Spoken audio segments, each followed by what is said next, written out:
আমি অদিতি অনেক আশা স্বপ্ন নিয়ে স্বামীর ঘরে সংসার করতে এসেছিলাম। আমি সবসময় জানতাম একটা নারীর সুখ সবসময় তার স্বামীর সংসারে গিয়েই হয়, কিন্তু কিছু কিছু সময় সব স্বপ্ন সত্যি হয় না। সবার কপালে সেই সুখ জোটে না। আমাদের নারীদের ভাগ্য নিয়ে জন্ম হতে হয়। এমন অনেক হাজারো মেয়ে আছে যাদের রূপ আছে কিন্তু ভাগ্য নেই, আবার এমনও অনেক মেয়ে আছে যাদের রূপ নেই কিন্তু ভাগ্য আছে, আর যাদের ভাগ্য আছে তাদের কপালেই সব সুখ। আমার বিয়েটা হয়েছিল পারিবারিক ভাবে। আমার স্বামীর নাম জাহির। তাকে এক দেখায় আমার পরিবারের সবাই পছন্দ করেছিল। সে বেশি একটা কথা বলতো না, সবসময় চুপচাপ থাকতো।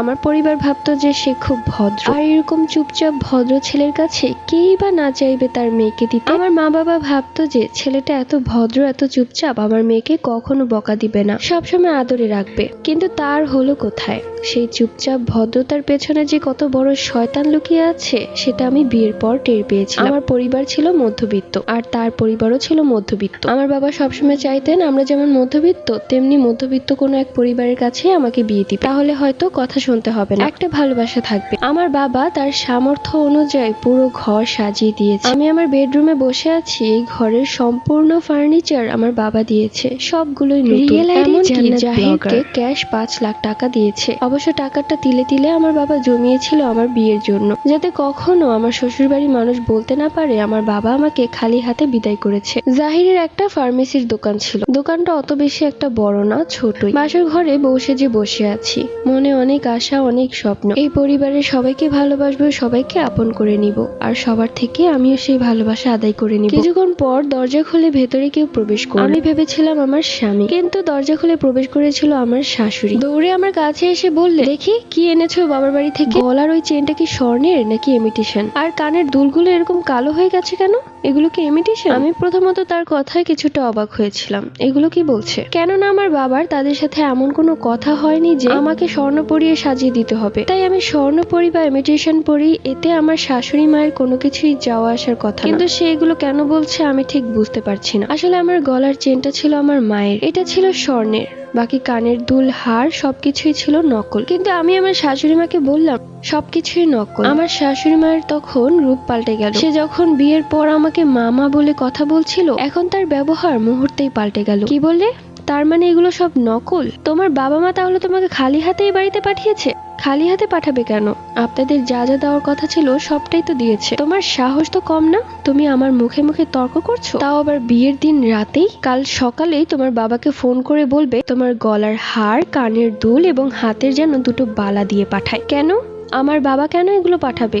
আপনাদের যা যা দেওয়ার কথা ছিল সবটাই তো দিয়েছে। আমি আসলে প্রচন্ড রেগে গিয়েছিলাম সেই লোভী মহিলার কথা শুনে। সেই রাতে আমার শাশুড়ি মা আমার গালে চড় বসিয়ে দিল। এত জোরে চড় মেরেছিল যে মনে হচ্ছিল আমার দাঁতটাই নড়ে গেছে। আমি তার চড় খেয়ে বিছানার উপর পড়লাম। এরপর তো আমার শাশুড়ি মা খুব চিৎকার চেঁচামেচি শুরু করে দিয়েছে। কোন ফকিন্নির মেয়েকে আমার বাড়িতে নিয়ে এসেছি বউ? আমার ছেলের জন্য কত ভালো ভালো মেয়ের সম্বন্ধ ছিল, কত সুন্দর দেখতে তারা। এক একটা মেয়ে ছিল পরীর মতো। ওদের বাবারা এতটাও ছোট লোক ছিল না, মুখে চাইতে হতো না, সবকিছু পাঠিয়ে দিত। কিন্তু এই ছোট লোকের মেয়েকে বিয়ে করিয়ে আনিয়ে মনে হচ্ছে সবচেয়ে বড় ভুল করেছে। শুধু বিয়েতে 5 লাখ টাকা দিলেই হলো?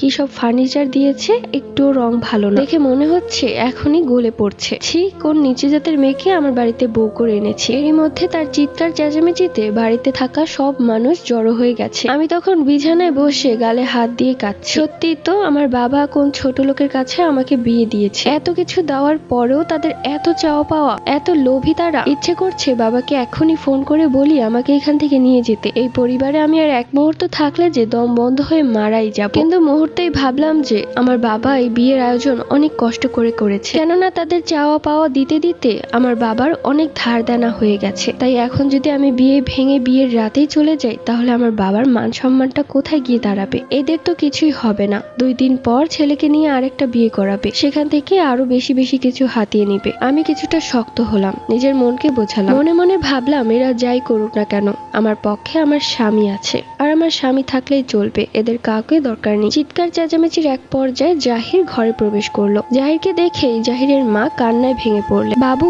দেখ, কোন মেয়েকে আমাদের বাড়িতে বউ করে নিয়ে এসেছি। এই মেয়ে তো আমার মুখে মুখে তর্ক করছে, আমাকে খুব বাজেভাবে কথা বলছে। আগে যে জাহিরের মুখে ভদ্রতা এবং চুপচাপের লক্ষণ ছিল সেটা মুহূর্তেই কেটে গেল।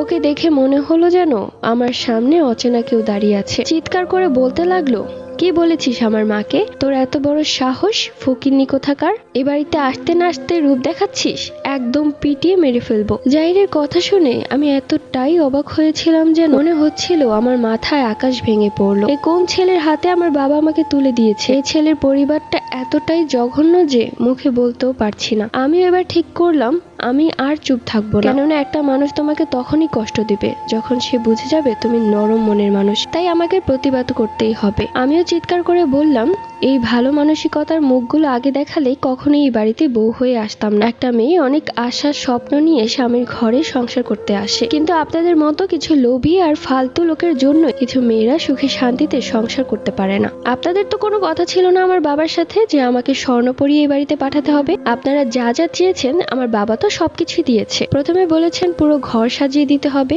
আমার বাবা তাই করেছে। সবকিছুই নতুন। আমার বাবা এই ফার্নিচার গুলো নিজে অর্ডার করে বানিয়েছে, এবং সেই সাথে আপনাদের চাও পাওয়ার কথা তো আর নাই বললাম। নগদ 5 লাখ টাকা দিতে হবে, আমার বাবা তো তাও দিয়েছে। কোনো কিছুই তো বাকি রাখেনি। বিয়ের বাজার করার সময়ও আপনাদের এত এত চাওয়া পাওয়া ছিল, আমার বাবা তো আপনাদের সব চাওয়া পাওয়াই পূরণ করেছে। তাহলে এখন আপনারা এসে স্বর্ণের কথা কেন বলছেন? জাহিরের মা তখন বলল, দেখছিস বাবু, দেখছিস তোর সামনে কিভাবে আমাদেরকে অপমান করছে। তুই আজ যদি তোর বউকে কিছু না বলিস তাহলে এই মেয়ে পরবর্তীতে আমাদেরকে দমিয়ে রাখবে। এই মেয়ের হুকুম ছাড়া আমরা নিঃশ্বাসও নিতে পারবো না। জাহির তখন প্রচন্ড ক্ষেপে যায় এবং তেড়ে আসে আমার দিকে, আমার গলা চেপে ধরে। এত জোরে আমার গলা চেপে ধরেছিল যে আমি যেন শ্বাস নিতে পারছিলাম না। ওর চোখ তখন রাগে লাল হয়ে গেছে। সব মানুষ ভিড় হয়ে দাঁড়িয়ে আছে। একটা লোক তার নতুন বিবাহিত স্ত্রীকে এভাবে মারছে, অথচ সবাই তামাশা দেখছে, কেউ কিছুই বলছে না। আমি বারবার ওর হাত আমার গলা থেকে ছাড়ানোর চেষ্টা করছি, কিন্তু আমি বারবার ব্যর্থ হচ্ছি। ও এত জোরে আমার গলা চেপে ধরেছে যে আমার মনে হচ্ছে এক্ষুনি আমার নিঃশ্বাসটা বেরিয়ে যাবে। আমার চোখ দিয়ে পানি গড়িয়ে পড়লো। পানির ফোঁটা পড়েছে ওর হাতে, তবু ওর মন গলল না। এত পাষাণ একটা ছেলে কি করে হতে পারে? আমার তখন অবস্থা অনেক বেশি খারাপ হয়ে গিয়েছিল। আমার শাশুড়ি মা বুঝতে পারলেন যে সেতে বিপরীত হতে পারে, তাই তখন সে তার পাষাণ ছেলেকে থামানোর জন্য বলল, আরে বাবু কি করছিস? ও তো মরে যাবে। ও মরে গেলে জেল হাজতে আমাদের পচে মরতে হবে। জেলের কথা শুনে আমার স্বামী নামের ওই পাষাণ লোকটা থামলো, গলা থেকে আমার হাত ছেড়ে দিল। আমার গলায় আঙুলের ছাপ বসে গিয়েছিল। আমি তখন গলা ধরে মাটিতে বসে পড়লাম এবং এমন ভাবে কাতরাতে শুরু করলাম যেমন কোনো মুরগিকে জবাই করলে যেমন কাতরাতে থাকে, ঠিক তেমনি। এরপর জাহির শুধু রুমে ছিল। ওর মা আস্তে আস্তে করে সবাইকে বের করে দিল এবং জাহির গিয়ে দরজা আটকে দিল। আমার অবস্থা এতটাই খারাপ হয়ে গিয়েছিল যে আমার মুখ থেকে লালা পড়ছিল, আর সেই লালার মধ্যে রক্তও ছিল। এরপর জাহির ওর শেরওয়ানি খুলে আমার কাছে এসে আমার হাত টেনে হিচড়ে বিছানার উপর ফেলে দিল আমাকে। আমার হাজার নিষেধ বারণ, এমনকি হাতে পায়ে শক্তি দিয়েও তাকে থামাতে পারলাম না। সে আমার উপর এক হিংস্র জানোয়ারের মতো ঝাঁপিয়ে পড়ল। এরপর আমি অজ্ঞান হয়ে গিয়েছিলাম। কি হয়েছে আমার সাথে আমি ঠিক বলতে পারবো না। যখন চোখ খুলে তাকালাম তখন দেখলাম সকাল হয়ে গেছে। আমি খাটের এক কোনায় খুব খারাপ অবস্থায় পড়ে আছি, আর জাহির নামের ওই শয়তান জানোয়ারটা আরেক দিকে আয়েশ করে ঘুমাচ্ছে। আমার শরীরে তখন এতটুকু শক্তি ছিল না যে আমি উঠে দাঁড়াবো। আমার জীবনের প্রথম পুরুষের ছোঁয়া এতটাই জঘন্য ছিল যে আমি মুখেও বলতে পারছি না। আমি খুব কষ্টে কোনো রকমে উঠে আমার ব্যাগটা খুঁজে বের করি, আর আমার সেই ব্যাগে ফোন রাখা ছিল। ফোনটা নিয়ে বারান্দায় চলে যাই। বাবাকে ফোন করতেই বাবা হাসি মুখে বলল, কিরে মা, কেমন আছিস? তুই তো কাল রাতে একটাবারও ফোন করলি না। আমি তখন আর কিছুই বলতে পারলাম না, হাউমাউ করে কাঁদতে শুরু করলাম আর বাবাকে বললাম, বাবা আমাকে এখান থেকে নিয়ে যাও। আমার বাবা তখন অবাক, কি বলছে এইসব? বাবা তখন বলতে লাগলো, কি হয়েছে মা, তুই কাঁদছিস কেন? কিছু হয়েছে? আমাকে খুলে বল। কালকে তো তোদের বিয়ে দিলাম। আমি এতটাই কাঁদছিলাম যে কিছুই বলতে পারছিলাম না। আমি আমার বাবা মায়ের আদরে একমাত্র মেয়ে। ছোট থেকে আমার বাবা মা আমাকে খুব আদর যত্নে বড় করেছে, কখনো একটা টোকাও দেয়নি আমার গায়ে। অথচ আমার জীবনে এই এক রাতে কত কিছু ঘটে গেল। আমার জীবনটা পুরো তছনছ হয়ে গেল। কথা বলতে বলতে জাহিরের ঘুম ভেঙে গিয়েছিল। ও দৌড়ে এলো আমার কাছে, আমার হাত থেকে ফোনটা টান দিয়ে আছাড় মেরে ভেঙে ফেললো, আর আমার চুলের মুঠি ধরে বলল, খবরদার, বেশি মুখ চালালে এর আগে পারভিনের সাথে যেমনটা হয়েছে তোর সাথেও তেমনটাই হবে। আমি তখন অবাক চোখে তাকে প্রশ্ন করলাম, পারভিনকে? এরপর সে আর কোনো কিছু না বলে ওয়াশরুমে চলে গেল। ওইদিকে আমার বাবা যেন পাগল হয়ে গেছে। বিয়ের পরের দিন সকালে তার একমাত্র মেয়ে এভাবে কাঁদছে, নির্ঘাত কিছু একটা হয়েছে। কেননা আমি কান্না করার মতো মেয়েই না। আধা ঘন্টার মধ্যে আমার বাবা মামাকে নিয়ে বিদ্যুতের গতিতে এই বাড়িতে এসে পৌঁছালো। কলিং বেল চাপতেই আমার শাশুড়ি গিয়ে দরজা খুললেন। আমার বাবা তখন পাগলের মতো বলতে লাগলেন, আমার মেয়ে কোথায়? ও কোথায় আছে? ওর কি কিছু হয়েছে? ও কাঁদছিল কেন? আমার শাশুড়ি তখন চেহারাতে এক চিন্তার ছাপ। আমার শাশুড়ি মা তখন হেসে হেসে বললেন, আপনার মেয়ের আবার কি হবে, ও তো ঘরেই আছে। আমার বাবা তখন বলল, ওর সাথে কি করেছেন আপনারা, ও কাঁদছিল কেন? এরপর বাবা সেই মহিলার সাথে আর কোনো কথা না বাড়িয়ে সোজা বেডরুমের দিকেই আসছে। কিন্তু আমার শাশুড়ি মা বুদ্ধি করে আমার বড় জাকে দিয়ে বড় একটা তালা মেরে রেখেছে, যে ঘরে আমি আর জাহির ছিলাম। বাবার কণ্ঠ শুনে মনে হলো আমি আমার জীবনে আত্মা ফিরে পেয়েছি, বেঁচে থাকার নতুন এক ইচ্ছা ফিরে পেয়েছি। আমি তখন গেটের কাছে এসে জোরে জোরে থাপ্পড় মারি আর বলি, বাবা আমি এখানে, আমাকে বের করো। ওইদিকে বাবার তো মাথা খারাপ হয়ে গেছে, কি অবস্থা, ও তো আপনাদের বাড়ির নতুন বউ, ওকে এভাবে তালা মেরে রেখেছেন কেন? তখন আমার শাশুড়ি মা বলল, আপনার মেয়ে খুব বেয়াদব, খুব তর্ক করে, তাই ওকে তালা মেরে রেখেছি।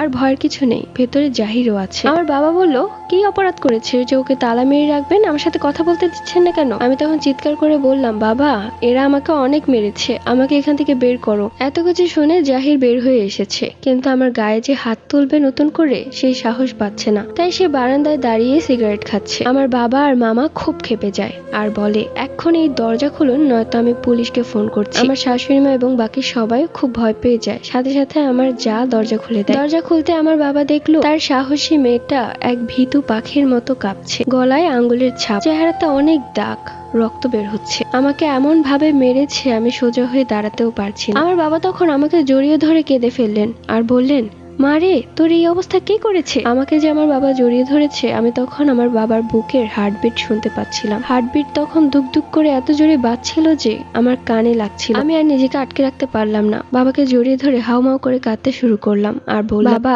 এরা মানুষ না, এরা এক একটা জানোয়ার, আমাকে খুব মেরেছে, শুধুমাত্র তুমি আমাকে কোনো স্বর্ণ পরিয়ে পাঠাওনি তাই। আমার বাবা তখন রাগান্বিত চোখে আমার শাশুড়ির দিকে তাকিয়ে বলল, স্বর্ণ?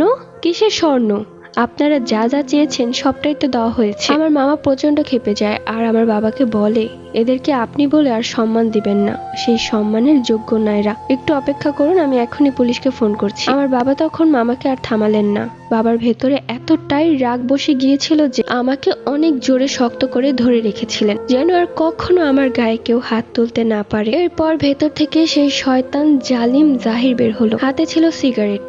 আমার বাবা ওর দিকে তাকিয়ে অবাক, ভদ্র চুপচাপ ছেলেটা এত কিছু দেখার পরও চুপচাপ দাঁড়িয়ে আছে। জাহির তখন আমার হাত ধরে টানতে শুরু করলো আর বলল, ও আপনার মেয়ে ছিল আগে, এখন আর নেই, ও আমার বউ, তাই আমি ওর সাথে যাই করি না কেন আপনার তাতে কোনো মাথা ঘামানোর দরকার নেই, নিজের বাড়িতে ফিরে যান আর হুটহাট করে এই বাড়িতে আসবেন না। আমার হাত খুব শক্ত করে জোরে ধরে টানছিল, আমার বাবা দেখে আমার বাবার চোখ দিয়ে যেন রক্ত পড়ে যাবে এমন অবস্থা। আমার বাবা তখন ওর হাত শক্ত করে ধরে আর বলে, হাত ছাড়, আমার মেয়ের হাত ছাড়। ওইদিকে আমার মামা তো পুলিশকে ফোন করে দিয়েছে এবং তাদেরকে বলা হয়েছে যত দ্রুত সম্ভব তাড়াতাড়ি চলে আসুন। জাহির তখন আমার হাত ছেড়ে দেয়, এরপর বলে, এখন যদি এই বিষয়টা নিয়ে আপনারা সিন ক্রিয়েট করেন তাহলে আপনাদের মেয়েরই মান সম্মান যাবে, আমাদের কিছু হবে না। সবাই বলবে কালকে বিয়ে দিয়ে আজকে এই মেয়েকে নিয়ে গেছেন, এর চেয়ে ভালো হয় এই বিষয়টা নিয়ে আমরা বসে কথা বলি। আমার বাবা তখন আর নিজেকে সামলাতে পারলেন না, কষি ওর গালে একটা থাপ্পড় মেরে কলার ধরলেন আর বললেন, অমানুষের বাচ্চা, তোকে আমি মেরে ফেলবো, তোর মতো একটা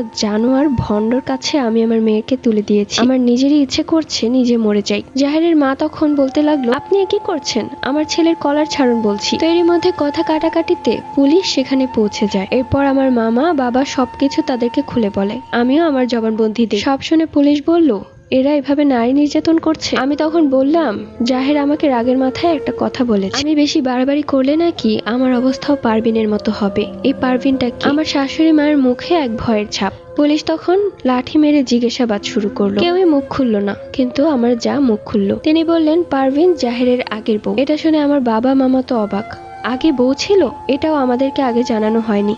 তখন সে আরো বলল যে মেয়েটার বাবা গরিব ছিল, তাদের দেনা পাওনা দিতে পারেনি বলে এটাকে অনেক মারধর করত, খাবারও খেতে দিত না ঠিক মতো, মেয়েটাকে ঘরের মধ্যে অনেক দিন বন্ধ করে রেখেছিল, মেয়েটার বাবা মায়ের সাথেও কোনো যোগাযোগ করতে দিত না। না খেয়ে বন্ধ করে থাকতে থাকতে এবং মার খেতে খেতে মেয়েটা মারা যায় আর তারা লাশটা গুম করে ফেলে।